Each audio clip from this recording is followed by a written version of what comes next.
Daudi Nyuso alikuwa kwenye vazi lake la suti ya bei ghali kutoka Uturuki, sigara mkononi na kikombe cha kahawa mezani. Miguu yake alibibanisha na mgongo alioegemeza kwenye sofa la sufi, macho yake yakilitazama dari. Alikuwa anatafakari jambo kuhusu mgeni aliyekuwa kwenye moja ya vyumba ya nyumba yake. Mgeni ambaye kwa taarifa alizokuwa nazo ni kwamba alikuwa Entebbe kwa sababu yake, na alitakiwa kuondolewa uhai wake na huyo mgeni ambaye alitambulika kwa jina la Zuki Gadu, raia wa Tanzania. Mbali na yeye kuwa sebuleni, walinzi wake aliowaamini na wao walikuwa wamegawana kona za sebule kuhakikisha ulinzi madhubuti kwa bosi wao. Alimtazama mmoja kati yao, akamuita kwa ishara. "Ondoa vitu vyote hapa mezani," alimwambia huku akizima sigara yake na kuitupia kwenye kitezo.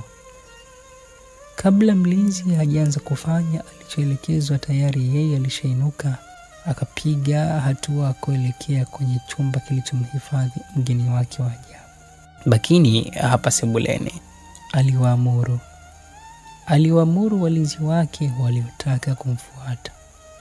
Agizo lake ni sheria na hakukuwa wa kulipinga. Alifika chumba alichokusudiwa, akaufungua mlango ambao ulifungwa kwa nywila, akaingia ndani ya chumba kilichokuwa na giza. Akawasha taa na mwanga ukatamalaki. Chini ya sakafu iliyomwagiwa maji kulikuwa na kiumbe aliyelala usingizi mzito, na asijui amelala kwenye maji. Alimtazama kwa zaidi dakika 2 pasina kufanya lolote. Mawazo yake yalikuwa juu ya mgeni wake huyu ambaye alikuwa bado hajarejewa na fahamu zake. "Una sura ya upole isiyoendana na harakati zako. Sifa zako na wewe ulivyo ni vitu viwili tofauti," Daudi aliongea kwa sauti ya chini huku akichuchumaa na kumgusa Zuki Gadu ambaye bado alikuwa kwenye usingizi wa kifo. "Una roho ngumu sana, sijapata kuona. Unaweza kumuua mtu kwa meno yako licha ya kuwa haukuwa na nguvu. Ona ulivyojipakaza damu za mwanamume zako mdomoni mwako," aliendelea kuongea huku akiwa anayechota maji kwa mkono wake na kuyamwaga kichwani kwa Zuki Gadu ambaye alionyesha mguso wa maji ulikuwa ukimpa hisia kwa kuwa alikuwa akitikisika kila matone ya maji. "Amka basi tuzungumze. Amka nikuoneshe mimi nani mwanaume kama wewe," Daudi alisema huku akiwa bado anaendelea na zoezi lake ambalo lilianza kuonesha kufanikiwa. Mtu wake alikuwa akihangaika kuyafumbua macho yake. "Utanichelewesha," alisema huku akiinuka. Akatazama kwenye kona chumba kile kulipokuwa na meza iliyokuwa imebeba sanduku kubwa la chuma. Akapiga hatua na kuifikia, na moja kwa moja kalifungua sanduku. Macho yake yakakutana na vifaa mbalimbali vya kutesea. Akavutiwa na nyaya za umeme. Akazichukua na kulifunga sanduku, kisha akaenda kuzichomeka sehemu maalum ukutani. Kisha akazichuna kidogo na kuzitupa chini kabla ya kuwasha ili kuruhusu umeme kuzitembelea. Hakuwa na wasiwasi kuhusu yeye kwa sababu alikuwa na viatu ambavyo havikuwa rafiki wa kupitishia umeme. Alikuwa na raba zenye ufito mzito mpira.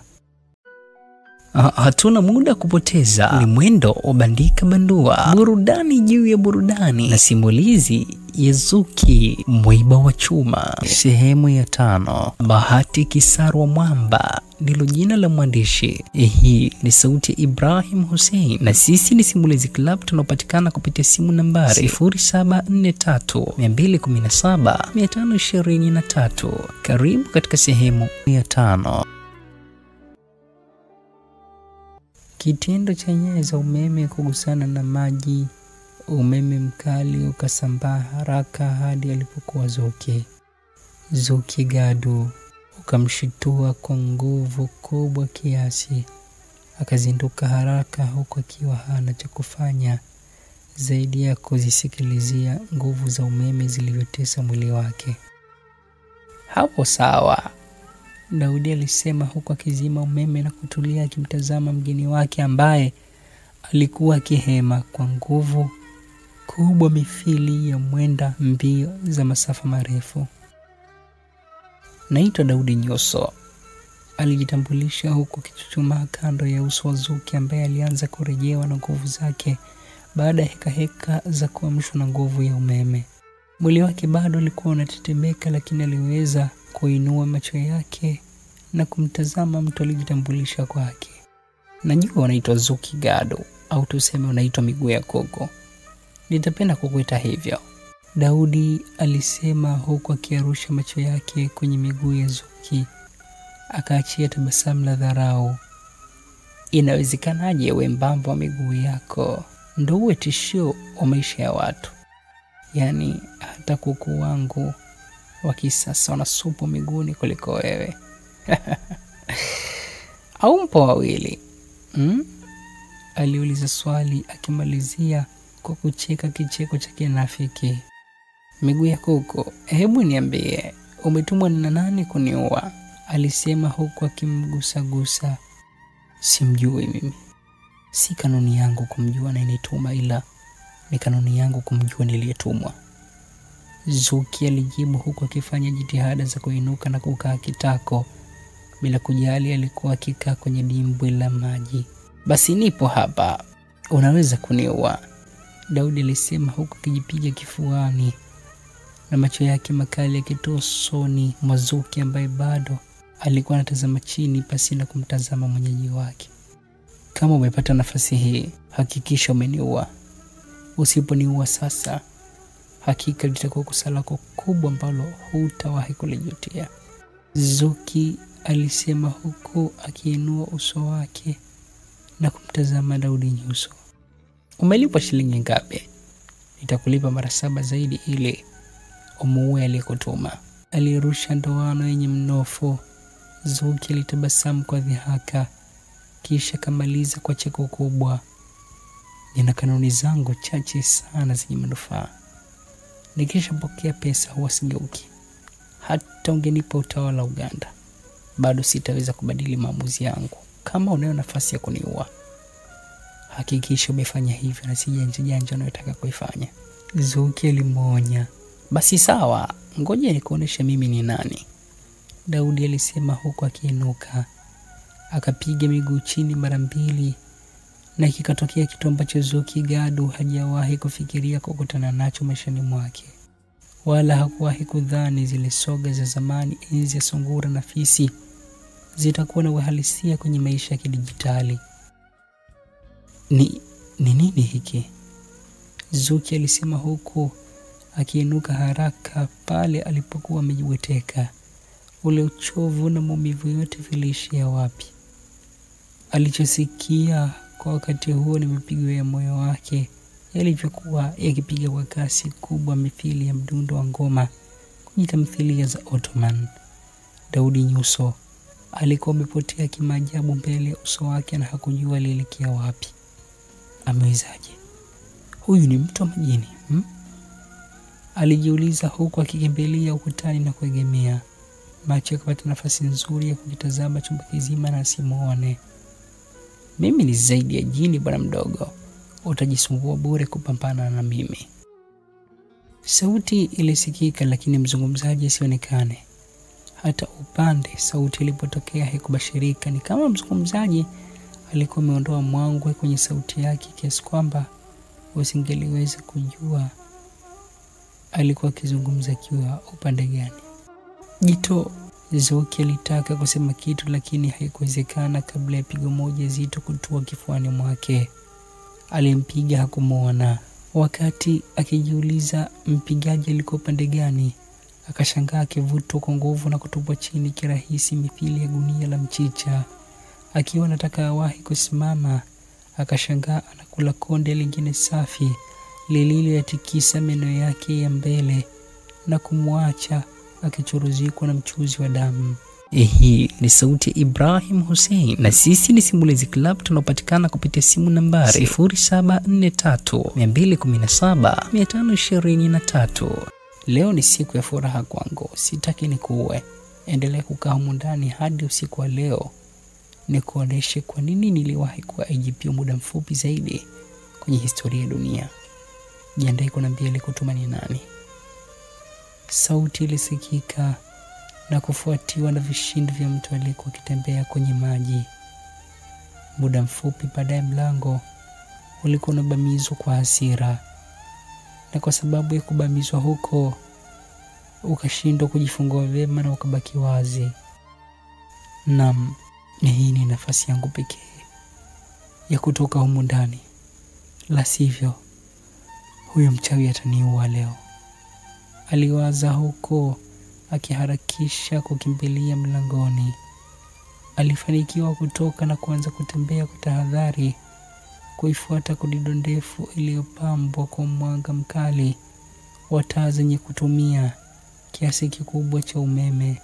Hatua zake 6 zilitosha kumfanya furahia wazo lake la kujikomboa kabla hatua yake ya 7 haijatowesha furaha hiyo. Zuki Gadu alibaki amekodoa macho na sielewi ni kitu gani kilichokuwa kimetokea kwenye maisha yake. Alijikuta akiwa amerudi kwenye chumba cha mateso na sijui alirudije. Ni kama alikuwa akitembea ndani ya chumba na si kutoka nje ya chumba kama alivyodhani. Haiwezekani, Zuki aliwaza kwa sauti, huku akiruka hatua ndefu kufikia mlango ambao bado ulikuwa wazi. Akaugusa na kuutikisa, ukatikisika kama alivyotaka. Akatoka nje na kugeuka kuutazama kama kweli ulikuwa nyuma yake, na yeye alikuwa akitazamana na korido ndefu yenye mwanga wa kutosha. Ni kweli mlango ulikuwa nyuma yake, kumaanisha alishatoka ndani ya chumba. Akapiga hatua moja ndefu. Hatua ya pili kikatokea kitu kingine ambacho hakuwa amekidhamiria wala kukifikiria zaidi ya kukiona runingani kwenye sinema za Sultan Tamba. Mbele yake kulikuwa na bwawa la maji na hakuwa na mwisho wake. Nitakuwa na naota? Aliwaza huko akigeuka na kutazama nyuma yake. Mlango ulikuwepo na chumba alichotaka kilikuwepo, lakini rent vilikuwa vimezungukwa na maji. Ni kama alikuwa katikati ya kisiwa. Ni nini hiki kinachotokea?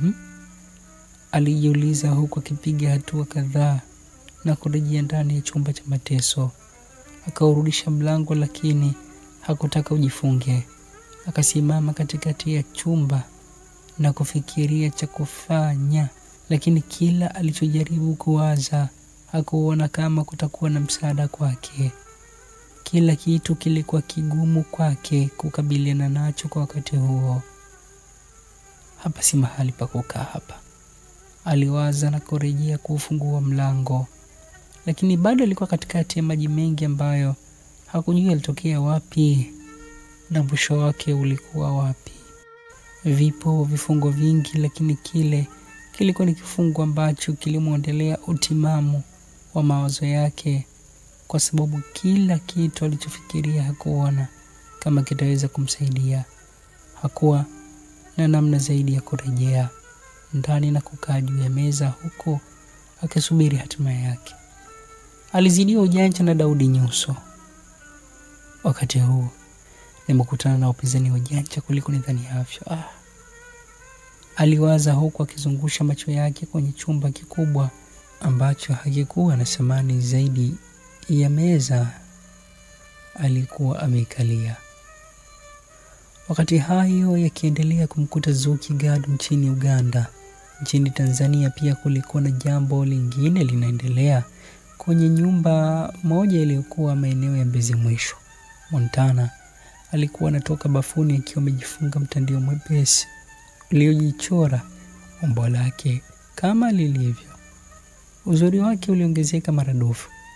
Alitoka kuoga kwenye bafu la ndani ya nyumba aliyokuwa akiishi Malima Bilal, na mwenyeji wake alikuwa amekaa sebuleni akiwa na pensi laini ambayo ilionyesha namna ambavyo maungo yake yalikuwa yametutumuka mithili ya kobra aliyeguswa mkiani.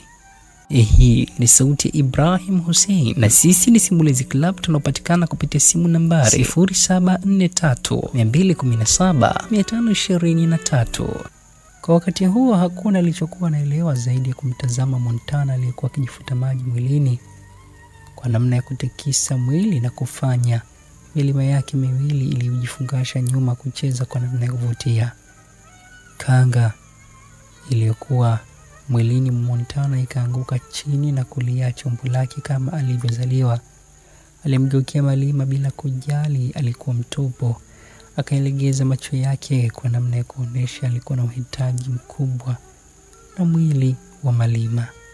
Malima hakutaka kuonekana mnyonge.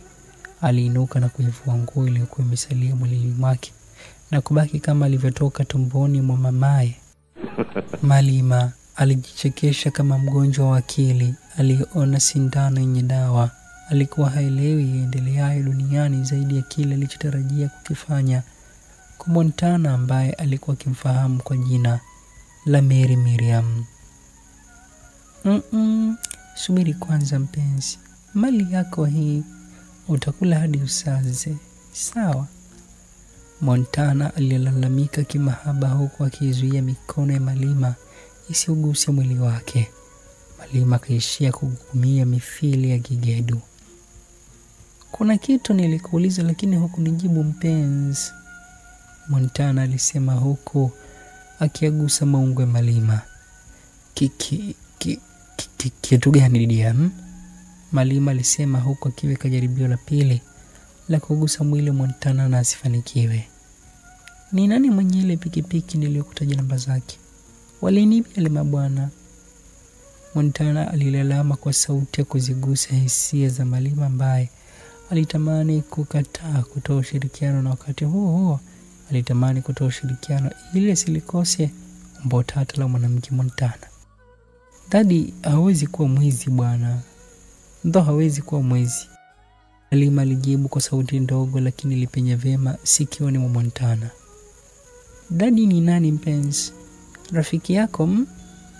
Montana alisema huko akiongeza utundu kwenye mwili wa Malima ambaye alikuwa amechagua kuganda na kufanyia lolote kwa kuwa yeye hakuruhusiwa kugusa mwili wa mwanamke aliyekuwa mbele yake mtupu. Kuanzia wakati huo Malima hakujibu wala kusema lolote zaidi ya kugumia kwa raha za kuguswa hapa na pale. Kila alichofanyiwa na kuulizwa alitia ugumu kujibu. Haonekani kutaka kujibu Montana aliwaza huku akimtazama mwenyeji wake namna alivyokuwa ameyafumba macho yake kwa raha za kuchezewa viungo vyake vilivyokuwa imara wakati huo. Ngoja nikuoneshe, alijisemea huku akimsukuma Malima. Kwani vipi mpenzi? Malima alilalamika huku akijizuia kuikwa meza yake ya vioo. Utanijibu maswali yangu kwa kheri ama kwa shari? Daddy ni nani na wewe ni nani?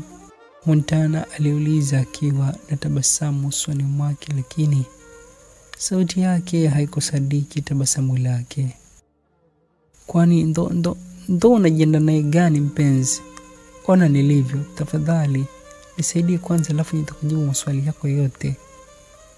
Malima alitaka kucheza na mawazo ya Montana, lakini ni kwa kuwa hakujua ni kiumbe gani aliyekuwa mbele yake.